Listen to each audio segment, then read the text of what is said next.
Gita press అని ఒకటి ఉందనే, అందులో 500 రూపాయలు పెట్టి మహాభారతం పుస్తకం కొనుక్కుని చదువుంటే మాకి బాధ మాకి గోళ ఉండేదిగా.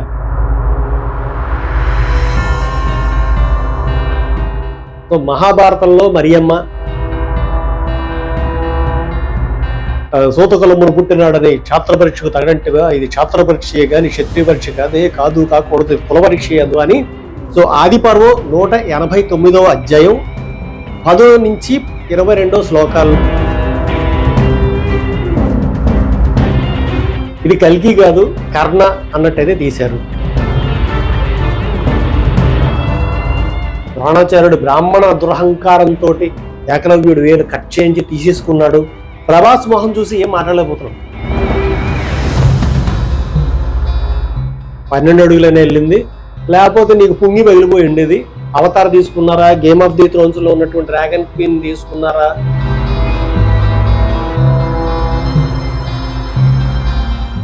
అలాంటి ఒక కర్ణుడు మీకు ఆదర్శప్రాయం ఎలా అవుతాడు?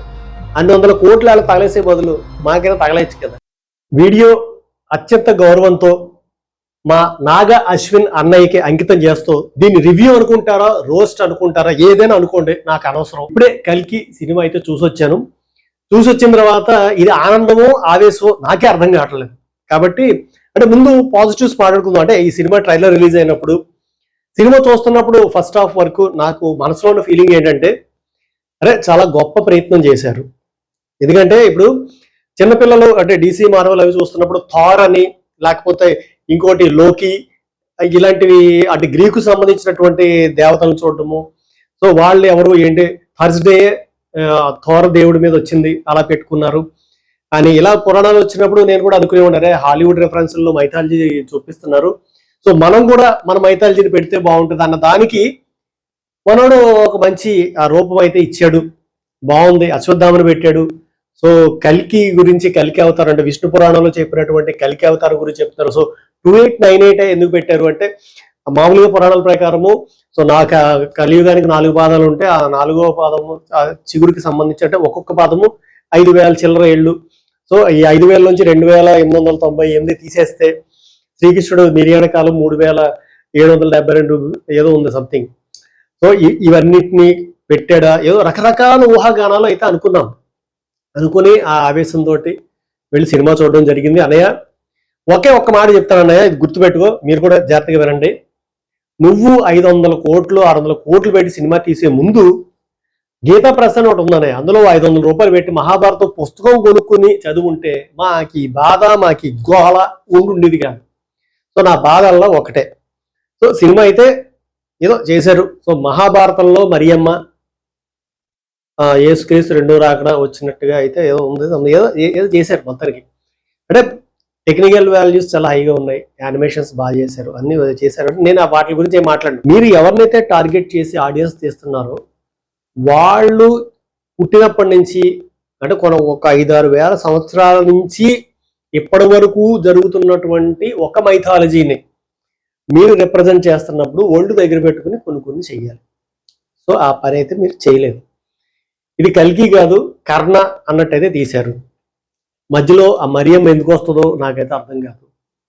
సో అంటే అందులో ఇప్పుడు దీపికా పదుకునే అనే నాకు ఒక డౌట్ ఏంటంటే, ఇప్పుడు దీపికా పదుకునే ఆల్రెడీ కడుపుతోటే ఉందా అంటే సినిమా షూటింగ్ చేస్తున్నప్పుడు, లేదనుకుంటే అయిపోయిన తర్వాత వచ్చిందా ప్రెగ్నెన్సీ ఏమో, నాకు ఎందుకు అన్నెసెసరీ మ్యాటర్. కానీ అంటే అసలు మరి ఇప్పుడు యేసుక్రీస్తు అనేటటువంటి 2వ రాకడ గురించి చెప్పారా?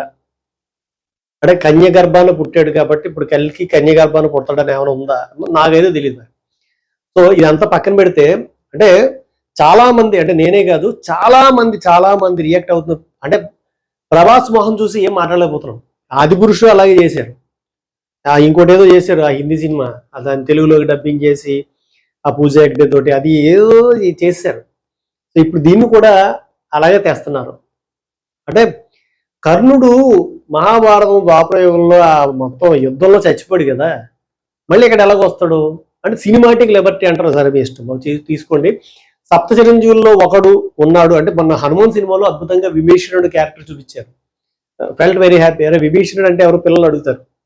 ఇప్పుడు కూడా అశ్వత్థామ అనేటటువంటి అతను ఎవరు, ఇతనికి మణి ఎందుకు వచ్చింది ఏమిటి, ఇలాంటివన్నీ అడుగుతారు, చాలా బాగుంటది. కాకపోతే మధ్యలో నా సోదరుడు వస్తాడు, ఆడు అసలు ఆయుధం పడితే మామూలుగా ఉండదు, మోత ఎక్కిపోద్ది అనుకుని కర్ణుడు వచ్చాడు.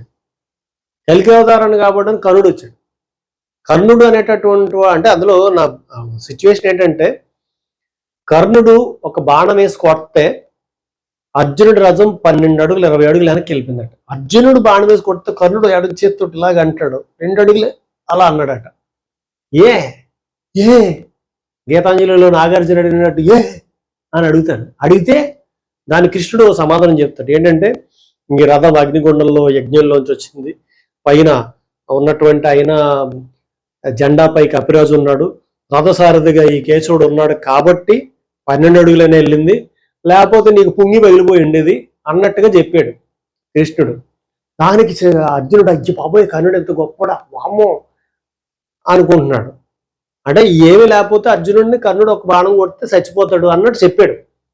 అక్కడ వచ్చింది ప్రాబ్లం. యాక్చువల్గా మొత్తం ఫస్ట్ హాఫ్ అంతా ఓకే, మీరు ఏ హాలీవుడ్ రిఫరెన్స్లు అవతార్ తీసుకున్నారా, గేమ్ ఆఫ్ ది థ్రోన్స్ లో ఉన్నటువంటి డ్రాగన్ క్వీన్ తీసుకున్నారా, లేకపోతే స్టార్ వార్స్ లోకాస్ ఆర్ట్స్ది ఆ రిఫరెన్స్లు తీసుకున్నారా, ఇంకా ఇంకా ఎందుకులేండి చెప్తే మళ్ళీ ఇదైపోతుంది. సో ఇవన్నీ నేనే మాట్లాడలేదు, నాకు అది అన్నెసెసరీ అనవసరం. బట్ మీరు మైథాలజీని టచ్ చేసినప్పుడు ఖచ్చితంగా ఆయన 100 కోట్లు పెట్టినప్పుడు ఒళ్ళు దగ్గర పెట్టుకుని, ఎందుకంటే ఇది దానవీర సూరకర్ణ అనే సినిమాలో కూడా దుర్యోధనుడు అనేటటువంటి వాడు గొప్పవాడు, కర్ణుడు అనేటటువంటి వాడు అతి గొప్పవాడు అనేటటువంటి చూపించి ఆ భావజాలాన్ని ఒక తరమంతా మోసింది. కనీసం ఎప్పటికైనా మనం నిజం చెప్పకపోతే నెక్స్ట్ తరానికి ఇప్పుడున్నటువంటి ఆ సినిమాలు చూసినటువంటి ప్రభావంలో వీళ్ళందరూ కూడా ఆచార్యదేవ ఏమంటివి సూతకులమును పుట్టినాడని ఛాత్ర పరీక్షకు తగనంటివా, ఇది ఛాత్ర పరీక్షయే కానీ క్షత్రియ పరీక్ష కాదే, కాకూడదు, ఇది కుల పరీక్ష అదు అని కర్ణుడికి ఒక కులాన్ని అండగట్టి, సో కులం చూసి కర్ణుడిని తొక్కేశారు కాబట్టి కర్ణుడు చాలా గొప్పవాడు, అర్జునుడి కన్నా కాదు, అసలు మొత్తం పాండవులందరిలోకి కర్ణుడు మాత్రమే గొప్పవాడు, అలాంటి వాడిని కులం అనేటటువంటి చూపించి మీరు వేరు చేయడం వల్ల మీరు ఒక గొప్పవాడు కోల్పోయారు. కాబట్టి కుల వ్యవస్థ పోవాలి అనేటటువంటి ఒక కమ్యూనిస్ట్ భావజాలం, అంటే కమ్యూనిస్టులు దీన్ని పెంచి పోషించారు. దాని సినిమాల్లో రాయడం వల్ల ఇది మహాభారతంలో ఎక్కడ లేదు. కర్ణుడు దుష్ట చతుష్టయంలో ఒకడు. ఎందులోని దుష్ట చతుష్టయము అంటే శకుని, దుర్యోధనుడు, కర్ణుడు, దుశ్శాసనుడు, వీళ్ళని దుష్టులు అంటారు. ఈ నలుగురు దుష్ట కార్యాలు చేయడంలో పార్ట్నర్స్ ఇన్ క్రైమ్ అన్నమాట ఈ నలుగురు. అలాంటి వాడిని హీరోగా చూపించేటటువంటి సంస్కృతి మానుకోవాలి. సో కర్ణుడు చాలా గొప్పవాడు అర్జునుడి కన్నా అన్నారు కాబట్టి ఆ రెఫరెన్స్లు నాకు ఒక అతను పెట్టాడు. సో పెట్టిన రెఫరెన్స్లు అంటే ఇది నా సొంత నాలెడ్జ్ అని అనుకుంటారేమో, అది కూడా ఒకసారి నేను చదువుతాను, ఒకసారి విందాం, చూద్దాం. ఈ కర్ణుడు గొప్పవాడు అన్నాడు కదా, కర్ణుడు అర్జునుడి చేతుల్లో ఎన్నిసార్లు ఓడిపోయాడు, ఎక్కడెక్కడ ఓడిపోయాడు అనేటటువంటిది ఒకసారి మహాభారతంలో ఉండేటటువంటి రెఫరెన్స్లో చూపిస్తాను. సో ఆది పర్వం 189వ అధ్యాయం 10 నుంచి 22వ శ్లోకాల్లో చెప్పబడింది ఏంటంటే, ద్రౌపది స్వయంవరంలో అర్జునుడి దగ్గర తలపడి ఓడిపోయాడు. అంటే దుర్యోధనుడు కూడా వచ్చి పరాభవం పొంది ఆ మత్స్య యంత్రాన్ని ఛేదించలేకపోతే అక్కడ యుద్ధం జరిగింది, యుద్ధంలో అర్జునుడు ఓడించాడు అనేటటువంటిది ఉంది. నెక్స్ట్ రెండోది, ధర్మరాజు చేసినటువంటి దిగ్విజయ యాత్రలో భీముడితో ఓడిపోయాడు కర్ణుడు. దానికి కూడా రెఫరెన్స్ సభాపర్వం 30వ అధ్యాయం 18 నుంచి 21 శ్లోకాలు. సో అరణ్య పర్వం గంధర్వులతో ఓడిపోయాడు 241వ అధ్యాయం 15 నుంచి 32 శ్లోకాలు. నెక్స్ట్ విరాట పర్వం అంటే విరాట రాజు కొలువులో మొత్తం పాండవులందరూ కూడా ఉన్నప్పుడు, సో అజ్ఞాతవాసుల నుంచి బయటకు వచ్చినప్పుడు అర్జునుడు యుద్ధం చేశాడు, ఒక్కడే మొత్తం కౌరవసేనందరినీ ఓడించాడు. దానికి సంబంధించిన రెఫరెన్స్ 54 1 నుంచి 36 శ్లోకాలు. ద్రోణ పర్వం అభిమన్యుడి చేతుల్లో కూడా ఓడిపోయాడు 41వ అధ్యాయం 1 నుంచి 8 శ్లోకాలు వాటిల్లో అయితే ఉంది. అసలు ఇవన్నీ కదా, అభిమన్యుడిని ఎవరు చంపారండి? పద్మవ్యూహంలోకి ప్రవేశించినటువంటి చిన్న పిల్లాడు కుర్రాడు అని కూడా చూడకుండా ఈ దుష్ట చతుష్టయం అందరూ కలిపి కర్ణుడు అభిమన్యుడిని వెనకాల నుంచి బాణం వేసి కొట్టి చంపాడు, అభిమన్యుడి చేతిలో కూడా ఓడిపోయాడు. సో అలాంటి ఒక కర్ణుడు మీకు ఆదర్శప్రాయం ఎలా అవుతాడు? సో దీన్నే మీరు చెప్పాలనుకుంటున్నారా అనేటటువంటిది నాగాశ్వినికి కానీ ఏదైతే ఆ సినిమా టీం ఉన్నారో వీళ్ళు కానీ ఇక నుంచి ఎవరైతే మైథాలజీల మీద సినిమాలు తీస్తారో ఒకసారి కనీసం పెద్దవాళ్ళని ఒకసారి అడిగి రెఫరెన్సులు తీసుకోండి, లేదా నన్నైనా అడగండి. నేనైనా చెప్తాను, నాకు తెలియకపోతే తెలుసుకునైనా చెప్తాను. అన్ని వందల కోట్లు వాళ్ళ తగలేసే బదులు మాకైనా తగలేచ్చు కదా. దీంట్లో కమల్ హాసన్ క్యారెక్టర్ ఒకటి ఉంటుంది లాస్ట్ లో, వస్తున్నాయి జగన్నాథరాజు చక్రాలు వస్తున్నాయి అంటాడు. ఈ శ్రీశ్రీ గారి కమ్యూనిస్ట్ కవిత్వం యాడ్ నుంచి వచ్చిందో నాకు తెలియదు, అదేమో మరి కమ్యూనిస్ట్ దాంట్లో రాశాడు లేకపోతే ఆధ్యాత్మికంగా వచ్చినటువంటి లోపల ప్రజ్వలినటువంటి అగ్నిలోంచి రాశాడు ఆయన రాశాడు, కానీ అది ఎందుకు పెట్టారో అది మనకు తెలియదు, మనకు అర్థం కాదు.